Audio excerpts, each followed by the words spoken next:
Iraq Iran વચ્ચે જલ્દી થઈ શકે છે શાંતિ સમજૂતી. ઈરાનની ન્યૂઝ એજન્સી મુજબ બંને દેશો વચ્ચે અંતિમ તબક્કા વચ્ચે વાતચીત ચાલુ. ઈરાનના સુપ્રીમ લીડરે કહ્યું એનરિચ્ડ યુરેનિયમ ઈરાનની બહાર નહીં જાય. આ નિવેદન બાદ 102 પર પહોંચેલ બ્રેન્ટ ક્રૂડ ફરી 105 ને પાર. ગ્લોબલ માર્કેટ્સથી મિશ્ર સંકેત. ગિફ્ટ નિફ્ટીમાં સામાન્ય તેજી. એશિયન માર્કેટ્સમાં પણ તેજીનો સંકેત. ઈરાન સાથે જલ્દી ડીલની અપેક્ષાને કારણે અમેરિકન માર્કેટ્સમાં તળિયેથી રિકવરી. ડાઉ લાઈફ હાઈ પર તો S&P 500 અને નાસ્ડેક પણ તેજી સાથે બંધ થયા. પેટીએમમાં બ્લોક ડીલ દ્વારા 1.3% હિસ્સેદારી વેચી શકે છે સેફ પાર્ટનર. 3% ડિસ્કાઉન્ટ પર 1130 પ્રતિ શેર ફ્લોર પ્રાઇસ થયો છે નક્કી. મોંઘવારીની દેખાવા લાગી છે અસર. મારુતિની ગાડીઓ મોંઘી થશે. જૂનથી 30,000 સુધી વધી શકે છે ભાવ. ઇનપુટ કોસ્ટ વધવાને કારણે કંપનીએ કર્યો ભાવ વધારાનો નિર્ણય. ચોથા ત્રિમાસિકમાં મેક્સ હેલ્થ કેરના નફામાં 3%નો વધારો. આવકમાં 9%નો વધારો. માર્જિન પર દબાણ તો સામે ઓરો ફાર્માનો નફો વધ્યો પરંતુ આવક 5% વધી. જોકે માર્જિન પર જોવા મળ્યું દબાણ. પરિણામની રીતે આજે મોટો દિવસ. નિફ્ટીની 3 company Sun Pharma, Eicher motors અને હિન્ડાલ્કોના આજે પરિણામ. 38% વધી શકે છે સન ફાર્માનો નફો. 18% ઘટી શકે છે હિન્ડાલ્કોનો નફો. ટોરન્ટ ફાર્મા, કોલગેટ સહિત વાયદાની 4 કંપનીઓના પરિણામ આવશે આજે. ભારતીય રિઝર્વ બેંકના બોર્ડની આજે મહત્વપૂર્ણ બેઠક. સરકારને રેકોર્ડ સરપ્લસ ડિવિડન્ડ ટ્રાન્સફર કરાવવા આપશે નિર્ણય. અર્થશાસ્ત્રીઓ મુજબ 2.7 લાખ કરોડથી 3.5 લાખ કરોડના ડિવિડન્ડની ચૂકવણી કરી શકે છે RBI.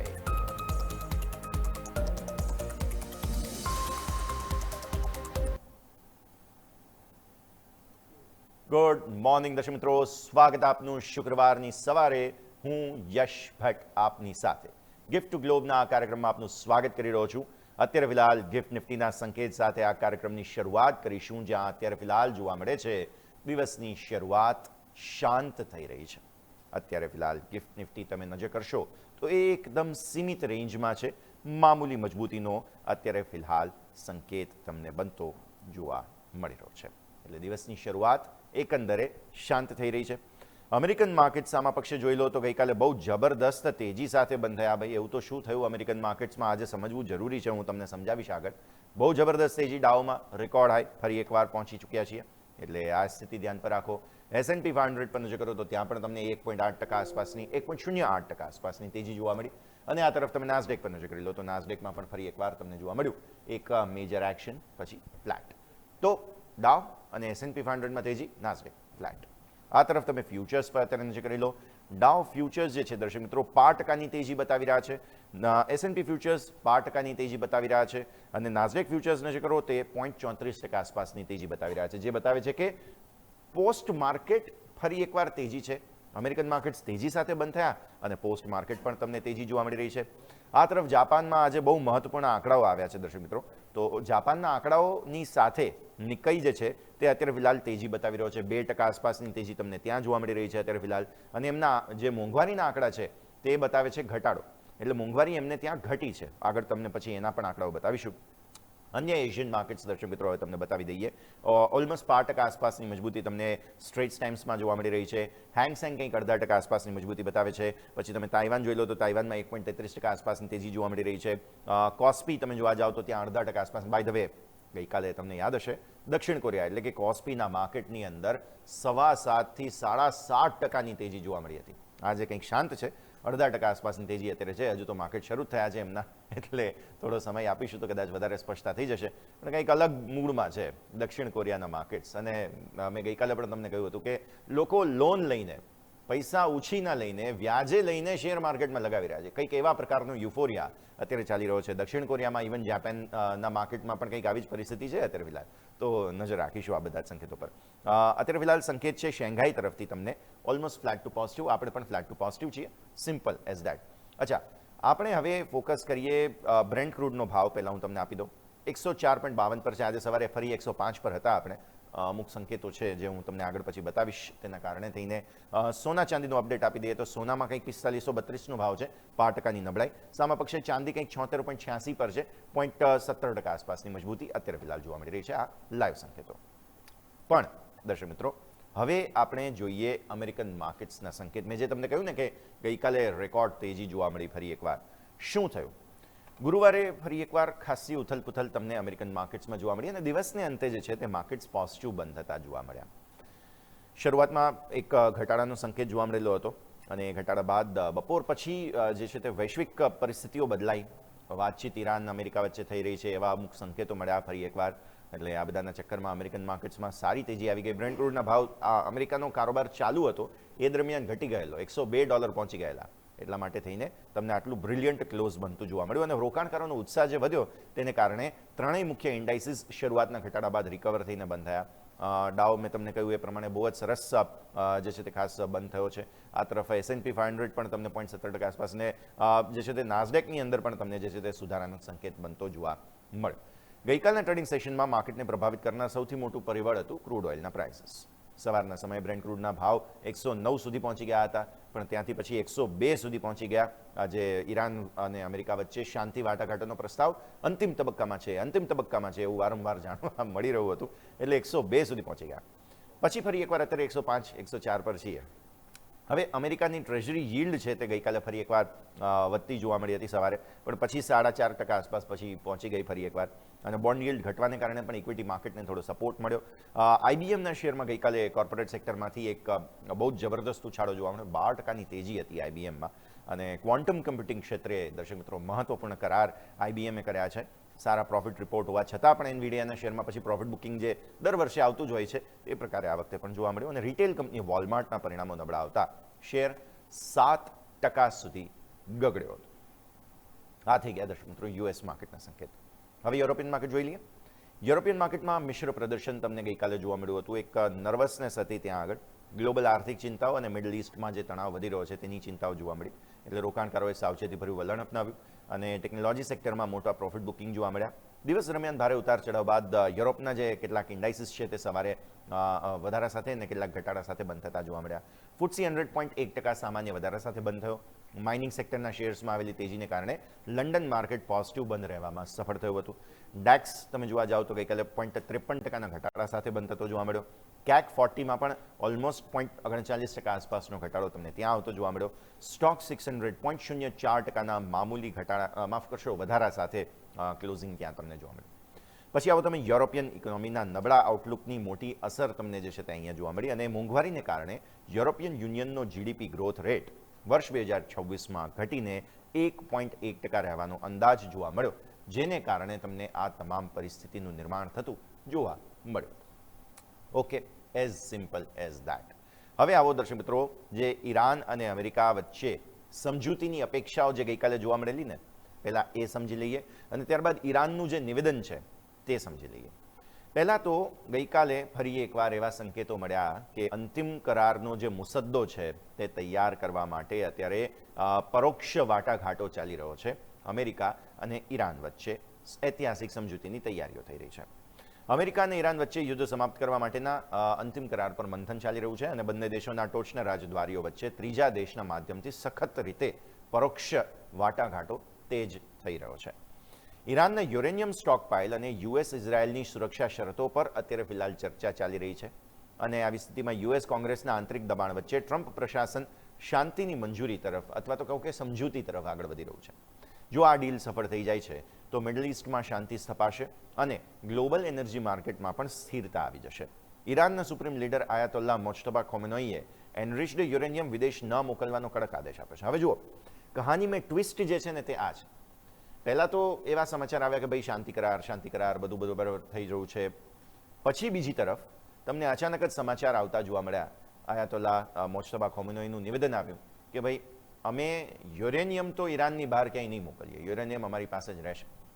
એટલે એક બાજુ શાંતિ કરાર, બીજી બાજુ અમેરિકાની બેઝિક કન્ડિશન છે કે ભાઈ ઈરાન પાસે પરમાણુ હથિયારો અથવા તો પરમાણુ કોઈ પણ પદાર્થ ન હોવો જોઈએ, પણ ઈરાન એમ કહે છે કે અમે અહીંયાથી બહાર નહીં જવા દઈએ. એટલે ફરી એકવાર જે 109નો બ્રેન્ટ ગઈકાલે હતો એ 102 પર પહોંચી ગયેલો ગઈકાલે, ત્યાંથી ફરી અત્યારે 104-105 પર આપણે આ નિવેદનને કારણે છીએ. ઈરાને આ જે જથ્થો છે તેને IAEA જે એટોમિક એનર્જી એસોસિએશન છે, સંસ્થા છે, ઓથોરિટી છે બેઝિકલી, તેની સીધી દેખરેખ હેઠળ ડાયલ્યુટ કરવાની તૈયારી બતાવી. એટલે હવે થોડું એ નબળું પડ્યું, પણ એમ કહે છે કે અમે જવા તો નહીં જ દઈએ. ત્યારે IAEA એટલે કે આંતરરાષ્ટ્રીય પરમાણુ ઉર્જા એજન્સી છે, જે તમામ વિશ્વના જેટલા પણ જે કહેવાય ને તે પરમાણુ હથિયારો છે, પ્રકલ્પો છે, અથવા તો કહો કે તેનાથી વીજળી ઉત્પન્ન થાય છે, તે તમામ પર નજર રાખે છે આ IAEA સંસ્થા. એટલે ઈરાને એટલીસ્ટ એટલી તકેદારી તો બતાવી, એટલી તૈયારી તો બતાવી કે તમે IAEAની દેખરેખ હેઠળ અમે પરમાણુને ડાયલ્યુટ કરીશું, પણ રાખીશું તો ખરા. અમેરિકા અને ઇવન ચાઇનાએ પણ તમને યાદ હોય તો સહમત થયા હતા કે આ ઈરાન પાસે ના હોવું જોઈએ. આ સ્થિતિમાં હવે શું થાય છે આગળ જોવું રસપ્રદ રહેશે. ઈરાને કડક વલણ બતાવ્યું અને આ જે નિવેદન છે એને થોડું વધારે ડાયસેક્ટ કરીએ આપણે. એનરિચ્ડ યુરેનિયમ દેશની બહાર નહીં મોકલીએ એવું ઈરાનના સુપ્રીમ લીડર આયતોલ્લા મોજતબા ખોમેનોઈએ નિવેદન આપી દીધું અને કહ્યું શાંતિ વાટાઘાટો પર અત્યારે ફિલહાલ જો આવું કંઈ થશે તો અમે સંકટ લાવીશું. ઈરાનના સુપ્રીમ લીડર આયતોલ્લા મોજતબા ખોમેનોઈએ મોટો આદેશ કર્યો અને તેમણે ખાસ કહ્યું છે કે શાંતિ વાટાઘાટોમાં અમેરિકા સૌથી મુખ્ય શરત જે છે તે અહીંયાથી મૂકી રહ્યું છે. આ નિવેદન જે છે તેને હજુ થોડું વધારે સમજીશું, પણ આવો આ સાથે જ એક નાનકડા વિરામનો દર્શક મિત્રો સમય થઈ રહ્યો છે. બ્રેક લઈ લઈએ અને બ્રેક બાદ ઈરાને જે કડક વલણ અપનાવ્યું છે તે સમજીશું.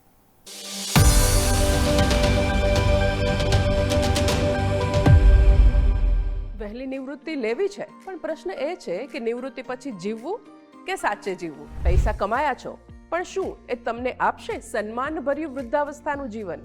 Old age is not the end, it's a new lifestyle, જ્યાં હોય આર્થિક સ્વતંત્રતા, માન સન્માન અને મનગમતું જીવન. નિવૃત્તિ માટેનું યોગ્ય નાણાકીય આયોજનની સમજ મેળવો અમારી રિટાયર રિચ સિરીઝથી, જ્યાં શીખશો કેવી રીતે બનાવવું મજબૂત ફાઇનાન્શિયલ પ્લાન, કેવી રીતે વધારવા તમારા પૈસા થકી જ, અને કેવી રીતે જીવવું ડિગ્નિફાઈડ અને સ્ટ્રેસ ફ્રી લાઈફસ્ટાઈલ. કારણ કે વૃદ્ધાવસ્થા બોજ નથી, એક સુંદર અવસર છે. દર શનિવાર અને રવિવારે બપોરે 12 કલાકે રિટાયર રિચ. આજે પ્લાન કરો, આવતીકાલે ગૌરવથી જીવો.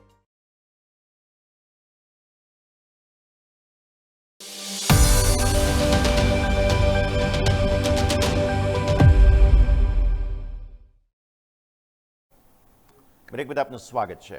અત્યાર સુધીમાં દર્શક મિત્રો આપણે સમજ્યા ખાસ અમેરિકા ઈરાન વચ્ચેની વાતચીત, પરંતુ ઈરાન હજુ પણ એક મુદ્દે જે નથી માની રહ્યું અને કડક વલણ અપનાવી રહ્યું છે એ ખબર હવે આપને બતાવીએ, અને તે છે એનરિચ્ડ યુરેનિયમ માટેની શરત. અમેરિકા અને ચાઇના કહી ચૂક્યા છે કે ઈરાન પાસે પરમાણુ ન હોવું જોઈએ, પરંતુ ઈરાન એમ કહે છે કે અમે રાખીશું, અમે ઈરાનની બહાર નહીં મોકલીએ અને શાંતિ વાટાઘાટો પર તેને કારણે સંકટ પણ આવી શકે છે. ઈરાનના સુપ્રીમ લીડર આયતોલ્લા મોજતબા ખમેનેઈએ મોટો આદેશ આપ્યો અને કહ્યું કે શાંતિ વાટાઘાટોમાં અમેરિકાની સૌથી મુખ્ય શરત છે તેને અમે ફગાવી રહ્યા છીએ, અને તેમણે પોતાનું વલણ વધુ કડક કર્યું. પ્રમુખ ડોનાલ્ડ ટ્રમ્પે ઇઝરાયલને ઈરાની યુરેનિયમ બહાર મોકલવાની ગેરંટી આપી. આવી સ્થિતિમાં US ઇઝરાયલ ઈરાન વચ્ચેના યુદ્ધને સમાપ્ત કરવાના પ્રયાસને મોટો ઝટકો લાગ્યો છે અને વિદેશ મોકલવાને બદલે તે IAEAની દેખરેખ હેઠળ યુરેનિયમ ડાયલ્યુટ કરવા તૈયાર થઈ ગયું છે ઈરાન બેઝિકલી. હવે ત્યારે તહેરાન અને વોશિંગ્ટન વચ્ચે આ મુદ્દે અત્યારે ફિલહાલ વાટાઘાટોમાં ઘર્ષણ ચાલી રહ્યું છે, જે આપણે ધ્યાન રાખીશું. આ તરફ ઈરાનનો નવો પ્રોપાગેન્ડા પણ સામે આવ્યો છે દર્શક મિત્રો, અને આંતરિક વિખવાદ છુપાવવા માટે તેઓએ હવે અત્યારે રાષ્ટ્રવાદનો આશરો લીધો છે, પણ ઇકોનોમી મોરચે ઈરાનની હાલત ખરાબ થઈ ગઈ છે. આંતરિક મતભેદો અને વિરોધને છુપાવવા માટે ઈરાન સરકાર જે છે તેમણે પ્રોપાગેન્ડા રજૂ કર્યો છે અને સામાન્ય જનતાને પ્રભાવિત કરવા માટે કટ્ટરતાને બદલે રાષ્ટ્રવાદી થીમ પર ફોકસ અત્યારે ફિલહાલ દર્શક મિત્રો કરવામાં આવ્યું છે. ઈરાન સરકારના રાષ્ટ્રીય એકતાના આભાસી દાવામાં જનતા સપોર્ટ આપે છે કે નહીં એ સવાલ છે, કારણ કે ઈરાન સરકારનો જે આ દાવો છે તેમાં અત્યારે ફિલહાલ ઓલરેડી જે ખાસ ઈરાનની જનતા છે તે પહેલેથી જ કંઈક આંદોલનના મૂડમાં હતી, તમને યાદ હોય તો. ત્યારે સ્ટ્રેટ ઓફ હોર્મુઝ પર લશ્કરી પ્રભુત્વ ધરાવવામાં અથવા તો વધારવામાં ઈરાનને મોટી સફળતા મળી છે, અને ગ્લોબલ લેવલ પર દબદબો હોવા છતાં ઈરાનની ઘરેલું ઇકોનોમી સંપૂર્ણપણે ફડચામાં છે. ત્યારે ફુગાવો અને કરન્સીના સતત ઘટતા મૂલ્યને કારણે ઈરાનની અંદર આર્થિક કટોકટી વધુ ગહેરી બનતી જોવા મળી રહી છે. અમેરિકામાં પણ દર્શક મિત્રો મોટો રાજકીય ડ્રામા ગઈકાલે થતો જોવા મળ્યો. ગઈકાલે અચાનક જ ઈરાન વિરુદ્ધનો યુદ્ધનો જે પ્રસ્તાવ જે છે તેનો અચાનક જ પ્રસ્તાવ રદ કરી દેવામાં આવ્યો. મતલબ ઈરાન યુદ્ધ રોકવા માટેનો પ્રસ્તાવ હતો તેને રોકી દેવામાં આવ્યો, રદ કરી દેવામાં આવ્યો એમ કહો તમે. હાઉસ ઓફ રિપ્રેઝેન્ટેટિવ્સ જે અમેરિકાનું છે તેની અંદર મોટો આંચકો ગઈકાલે જોવા મળ્યો અને પ્રમુખ ટ્રમ્પ કોંગ્રેસની મંજૂરી વિના જ ઈરાન યુદ્ધ ન લડી શકે તે માટેનો આ પ્રસ્તાવ લાવવામાં આવ્યો હતો. યુએસ સેનેટમાં આ સમાન પ્રસ્તાવ પાસ થયાના 2 દિવસ બાદ જ હાઉસે છેલ્લી ઘડીએ વોટિંગ જ ટાળી દીધું અને 28 ફેબ્રુઆરીથી યુએસ ઇઝરાયલને ઈરાન પર યુદ્ધના હુમલા બાદ અત્યારે રિપબ્લિકન પાર્ટીમાં આંતરિક વિરોધ તીવ્ર બની ગયો છે અને પોતાની જ પાર્ટીના સાંસદોના બળવા અને હારના ડરને કારણે રિપબ્લિકન નેતાઓએ પ્રસ્તાવ જ પાછો ખેંચી લીધો. એટલે બહુ જ વિવાદ ચાલી રહ્યો છે ત્યાં. આ જે કંઈ પણ યુદ્ધ થઈ રહ્યું છે દર્શક મિત્રો, તેની અસર ભારત પર કઈ રીતે પડી રહી છે તે હવે તમે અહીંયાથી ખાસ જુઓ. ગઈકાલે મે મહિનાના PMI ડેટા આપણા જાહેર થયા હતા. પ્રાઇવેટ સેક્ટરનો ગ્રોથ ધીમો પડી ગયો છે. મિડલ ઇસ્ટ યુદ્ધ અને નબળી ગ્લોબલ ડિમાન્ડને કારણે ભારતના પ્રાઇવેટ સેક્ટરના ગ્રોથ પર અત્યારે દર્શક મિત્રો બ્રેક લાગી ગઈ છે અને સાથે સાથે ભારતનો જે ફ્લેશ કોમ્પોઝિટ PMI છે એપ્રિલના 58.2થી સામાન્ય ઘટીને મે મહિનામાં 58.1 થયો છે. એટલે 10 બેઝિસ પોઈન્ટનો ઘટાડો તમને PMIમાં જોવા મળી રહ્યો છે. મેન્યુફેક્ચરિંગ સેક્ટર તમે જુઓ જ્યાં નરમાશના સંકેત છે. ફેક્ટરી PMI ઘટીને 54.3 થઈ ગયો છે જે 54.7 હતો. સર્વિસ સેક્ટર તરફથી થોડી રાહત જરૂર છે. બિઝનેસ એક્ટિવિટી PMI એપ્રિલના 58.8થી વધીને 58.9 થયો છે અને જે એનર્જી સ્ટીલના વધતા ભાવો છે તેના કારણે જુલાઈ 2022 પછી ઇનપુટ કોસ્ટમાં સૌથી મોટો ઉછાળો જોવા મળ્યો.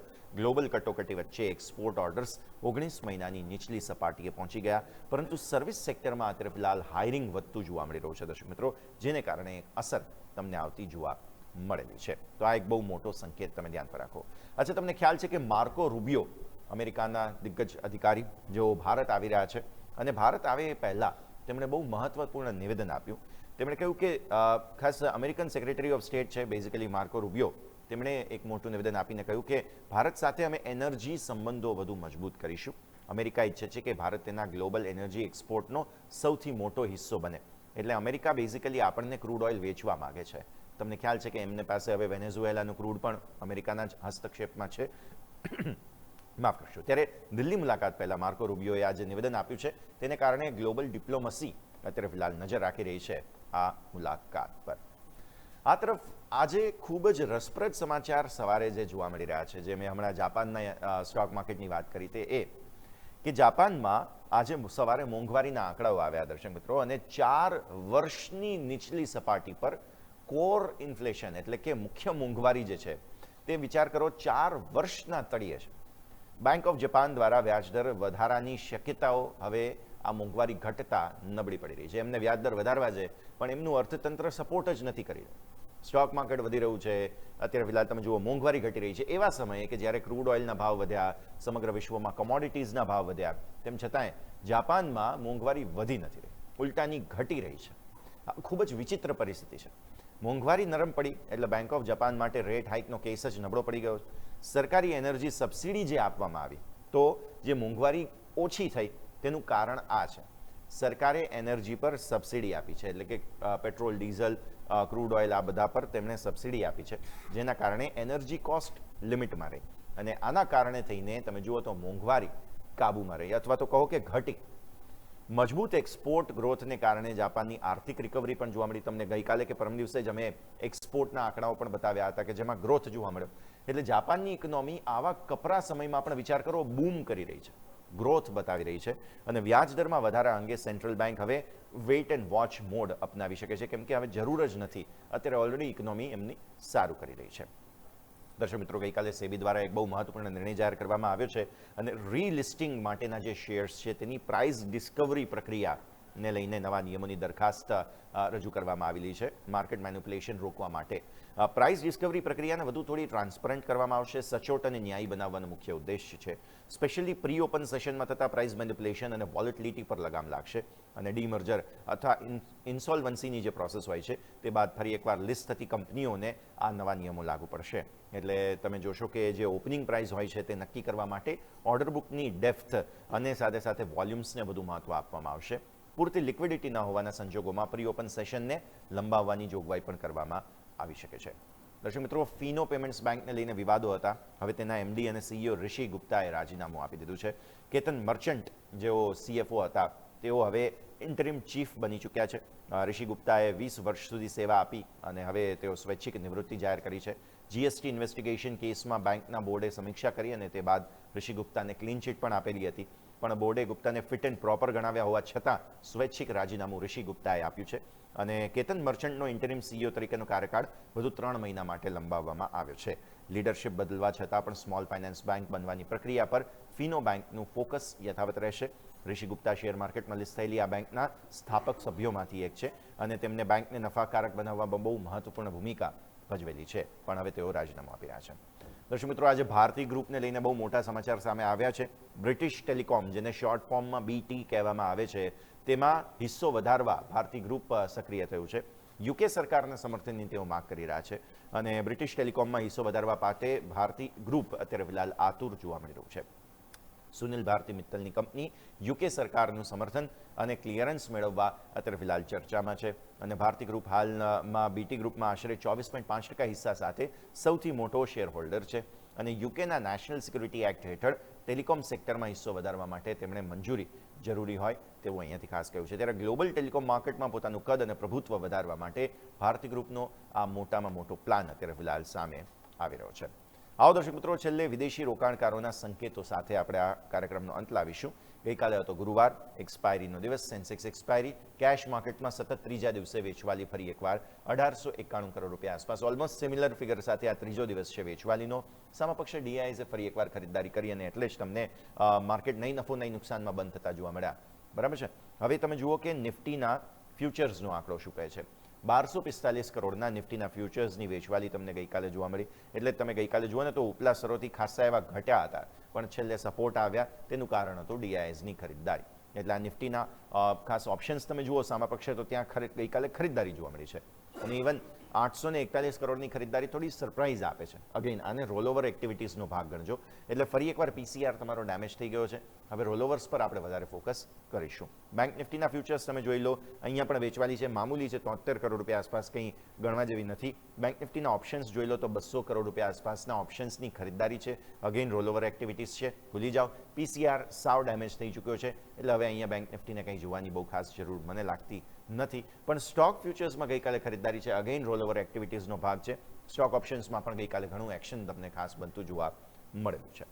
આ બધાની વચ્ચે તમારો લોંગ શોર્ટ રેશિયો ફરી એકવાર ડેમેજ થઈને 11.79 પર છે, જે ખરેખર ખરાબ પરિસ્થિતિ ગણી શકાય. એટલે ફરી એકવાર જે 850 આસપાસના લેવલથી નફા વસૂલી આવેલી ને, આપો નિફ્ટીના ચાર્ટ આપી તો ગઈકાલે, તો ઉપરના સ્તરોથી જે વેચવાલી આવેલી તેમાં લોંગ શોર્ટ રેશિયોએ ડેમેજ આપેલો છે. એટલા માટે તમે જુઓ છો કે ગઈકાલે હાઈઝ ઓલમોસ્ટ 850 પ્લસના બનાવેલા હતા, 859ના છે. ત્યાંથી પછી તમે ડેઝ લો પર આવતા જોવા મળેલા હતા, જે બન્યો હતો 23,000 ઓલમોસ્ટ 596 આસપાસ અને પછી 600 ઉપરનો બંધ તમને અહીંયાથી ખાસ બનતો જોવા મળેલો હતો. તો દર્શક મિત્રો, ભારતીય માર્કેટ્સ ખાસા વોલેટાઇલ છે. અત્યારે પણ તમે ગિફ્ટ નિફ્ટી ફરી એકવાર જુઓ તો એકદમ લિમિટેડ સંકેત જે છે તે આપી રહ્યું છે. 24 પોઈન્ટ્સ આસપાસની મજબૂતીનો સંકેત છે. તો કોઈ ગેપ અપ ગેપ ડાઉન નથી, નહીં નફો નહીં નુકસાનમાં ખુલી રહ્યા છીએ. પછી આગળ જોઈશું કે શું સંકેતો બને છે. આ સાથે દર્શક મિત્રો, આજના ગિફ્ટ ટુ ગ્લોબ કાર્યક્રમમાં હાલ બસ આટલું જ. મને યશના આપશો રજા. એક ક્વિક બ્રેક અને બ્રેક બાદ ઇન્ટ્રાડે ગેમ લઈને આવી રહ્યા છે મારા સહયોગી અજય અને યોમિક. આપ જોતા રહો ન્યૂઝ કેપિટલ માર્કેટ, કારણ કે અમે છીએ નફાનું નવું સરનામું.